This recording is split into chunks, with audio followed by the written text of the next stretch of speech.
बिस्मिल्लाहिर्रहमानिर्रहीम। अस्सलाम वालेकुम। A1 टीवी के साथ मैं हूं अनम नकवी और मैं हूं ज़ुनैरा रफ़ी। सबसे पहले न्यूज़ हेडलाइंस। खताकार इंसान हूँ और करोड़ों बार अल्लाह से माफ़ी मांगता हूँ। शहबाज शरीफ कहते हैं कब्र में भी चला जाऊँ हकाइक कभी नहीं बदलेंगे। ये सारे हकाइक वही हैं जो लंदन की अदालत में पेश किए गए। लाहौर की एहतसाब अदालत में पेशी पर शहबाज शरीफ का बयान। मजीद बोले, मुझे नैब की अक़ूबत खाने में रखा गया। ऑफशोर कंपनी के नाम पर 2 साल तक तहकीकात की जाती रही, एक धेले की करप्शन नहीं की।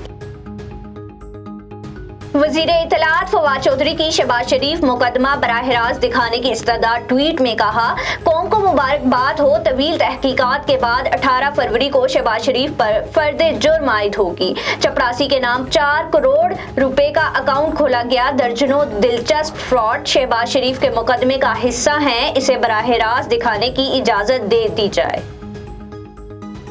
फवाद चौधरी इब्नुल वक्त हैं, हर हुकूमत का हिस्सा होते हैं। रहनुमा नून लीग अता तारड़ का वज़ीर इत्तलात की तनकीद। विफाकी हुकूमत का एहतसाब का नारा अपनी मौत आप मर रहा है। बाप बेटे को रक़ मुंतकिल करे तो क्या दोनों का कारोबारी ताल्लुक है? सऊदी अरब से पाकिस्तान को मौसूल होने वाले 3 अरब डॉलर्स के मुआहदे की तफसीलात सेनेट में पेश।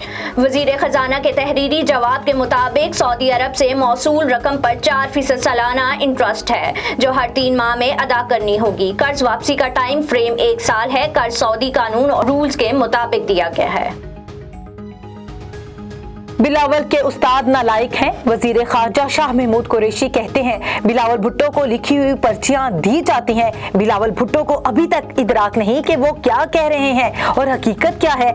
जैसे जैसे वक्त गुजरेगा बिलावल समझ जाएंगे कि महज तनकीद से जनूबी पंजाब सूबा नहीं बनेगा।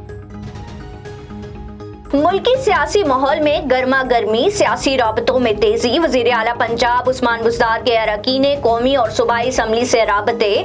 आज रावलपिंडी डिवीजन अरकान असम्बली से मुलाकात करेंगे। मुंतखब नुमाइंदों को तरक्याती मंसूबों और फलाह आमा की स्कीमों के हवाले से एतमाद में लेंगे। चांदका मेडिकल कॉलेज में क्या कोई सीरियल किलर मौजूद है? नौशीन शाह और नम्रता कुमारी की पुरस्रार मौत के केस में अहम पेशरफ्त। तालिबा नौशीन शाह के DNA रिपोर्ट आ गई। रिपोर्ट में इंकशाफ हुआ कि तालिबात नौशीन शाह और नम्रता कुमारी के जिस्म से मिलने वाले अज्जा एक ही शख्स के हैं। दोनों तालिबात की हॉस्टल के कमरे में पंखे से लटकी हुई लाशें मिली थीं। बिजली सार्फिन की जेबों से मज़ीद 292 अरब रुपए निकालने का मंसूबा तैयार। हुकूमत का 5 माह में बिजली मज़ीद 2 रुपए 80 पैसे फी यूनिट महंगी करने का मंसूबा। ज़राए के मुताबिक बुनियादी टैरिफ में इजाफे से सार्फिन पर 292 अरब रुपए का इजाफी बोझ पड़ेगा। रवां माह बिजली का बुनियादी टैरिफ 63 पैसे फी यूनिट महंगा करने का हुकूमती प्लान है। जुलाई में बिजली मज़ीद 2 रुपए 17 पैसे फी यूनिट महंगी करने के बजाय जून 2022 तक बिजली का बुनियादी टैरिफ 18 रुपए 9 पैसे फी यूनिट करने का मंसूबा। सिंध हाई कोर्ट में नैबज़दा सरकारी अफसरान के खिलाफ कार्रवाई का मामला। सिंध हाई कोर्ट के 2 रुकनी बेंच के रुकन जस्टिस अदनान करीम की समाअत से माजरत। जस्टिस अदनान करीम के बेंच से अलग होने पर केस की समाअत 21 मार्च पर मुलतवी कर दी गई। अदालत ने करप्ट अफसरान को ओहदों से हटाने का हुक्म दिया था। MQM और दीगर ने नैबज़दा अफसरों को हटाने के लिए दरखास्तें दायर कर रखी हैं।